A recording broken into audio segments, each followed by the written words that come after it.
Hai teman-teman, apa kabar? Semoga baik ya.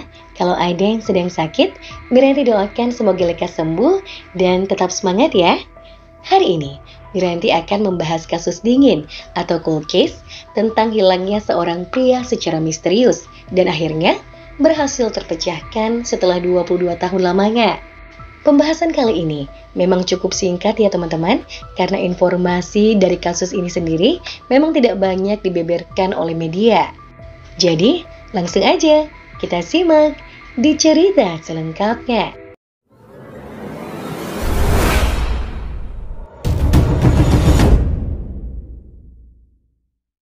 Ini adalah sebuah kisah nyata yang berawal pada tahun 2019 yang terjadi di Amerika Serikat. Selamat menyaksikan. Pria yang satu ini bernama William Arnold. Ia berusia 40 tahun dan bekerja sebagai seorang pialang hipotek atau sebagai perantara pinjaman. Pada suatu malam, tepatnya pada tanggal 7 November di tahun 1997, William menghabiskan waktu untuk minum-minum di sebuah klub malam dewasa. Hari itu, di tengah musim gugur yang sejuk dan berangin, William terlihat meninggalkan bar di Lantana, Florida pada pukul 11 malam. Sebelumnya, diketahui pada jam setengah 10 malam, William sempat menelpon sang kekasih dan mengatakan ia akan segera pulang ke rumahnya.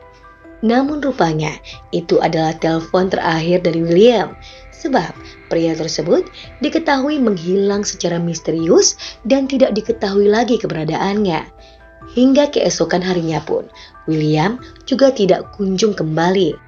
Melihat keadaan ini, pihak keluarga tidak tinggal diam. Mereka memutuskan untuk melaporkan hal ini kepada pihak kepolisian.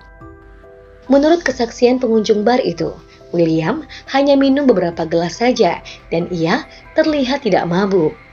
Ketika menghilang, William mengenakan celana panjang abu-abu, kemeja Oxford berkancing putih bergaris, ikat pinggang hitam, dasi, sepatu pantofel, jam tangan merek Cruen, dan cincin emas murni 14 karat dengan 2 berlian di satu sisinya, serta batu topas oval London berwarna biru tua yang besar di sisi lainnya. Ukuran cincin tersebut adalah 13A. Diketahui, tinggi William adalah 6 kaki dan beratnya sekitar 225 pon dan matanya berwarna coklat. Ketika mendapatkan laporan, polisi langsung saja bergegas untuk mencari keberadaan pria tersebut. Namun, karena petunjuk yang sangat sedikit, polisi tidak dapat menemukan keberadaannya dan akhirnya menghentikan penyelidikan kasus ini, sehingga keberadaan William masih tetap misterius selama bertahun-tahun lamanya. 22 tahun kemudian, tepatnya pada bulan Agustus di tahun 2019, seorang pria bernama Jerry Naiman yang bekerja di Departemen Transportasi untuk distrik sekolah di kawasan Palm Beach County, Amerika Serikat, mengatakan bahwa ia menggunakan Google Maps untuk melihat lokasi halte bus dan di mana saja bus-bus itu berada ketika menggunakan GPS. Jerry bercerita bahwa biasanya ketika ia mencari letak sekolah dan rumah para siswanya, ia juga melihat bagaimana para siswa itu dapat berjalan dengan aman ke sekolah agar mereka tidak perlu untuk berjalan di jalanan yang ramai. Jerry mengatakan bahwa ia menggunakan Google Maps setiap harinya.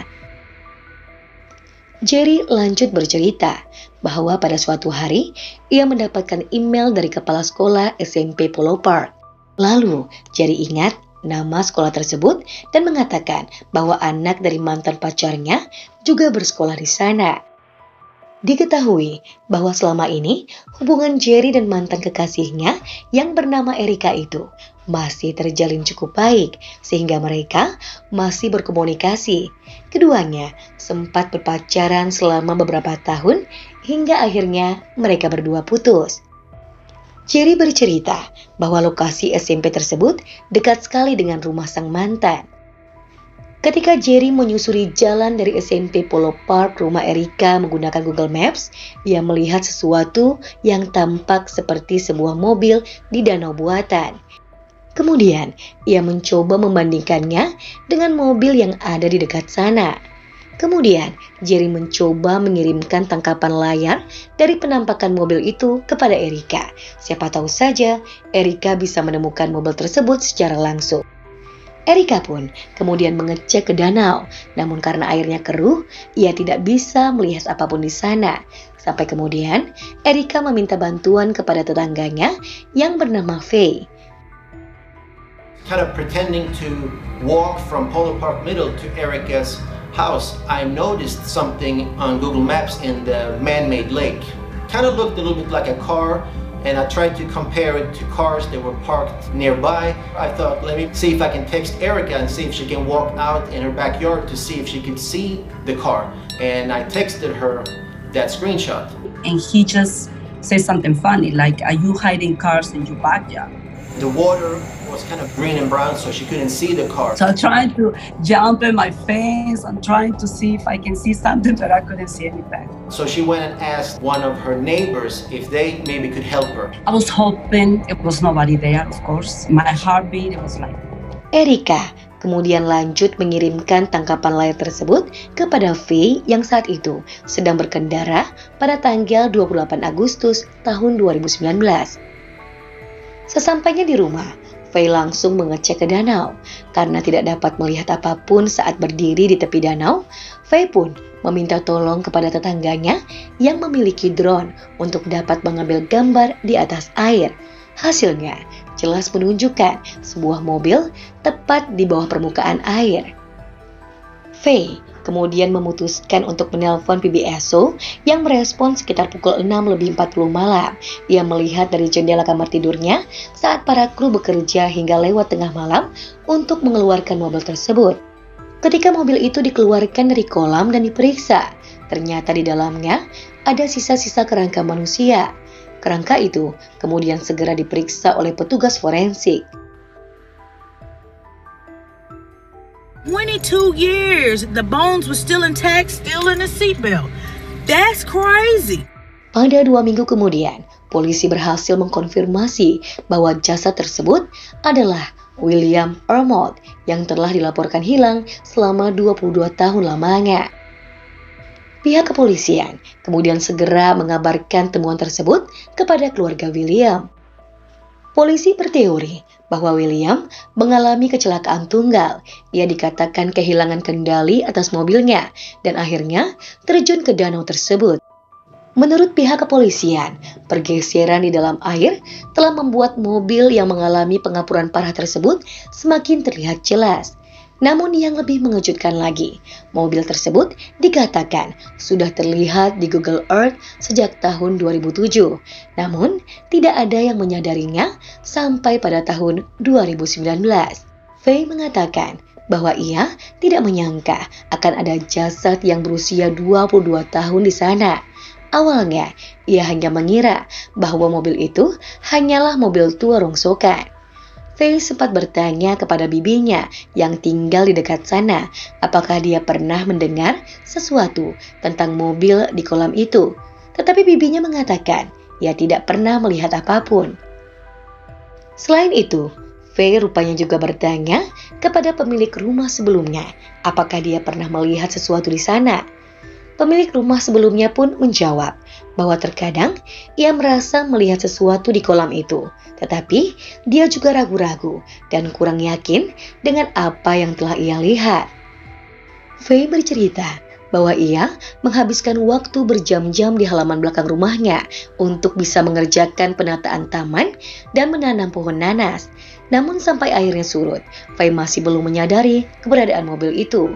Faye mengatakan bahwa ia tidak pernah melihat apapun selama 14 bulan tinggal di rumah tersebut. Perlu kita ketahui bersama ya teman-teman, bahwa rumah Faye dan rumah-rumah lainnya di kawasan Sausalito Grand Islands itu baru dibangun pada tahun 1998. Jadi ketika William mengalami kecelakaan tersebut di tahun 1997, lokasi itu masih sangat sepi sekali.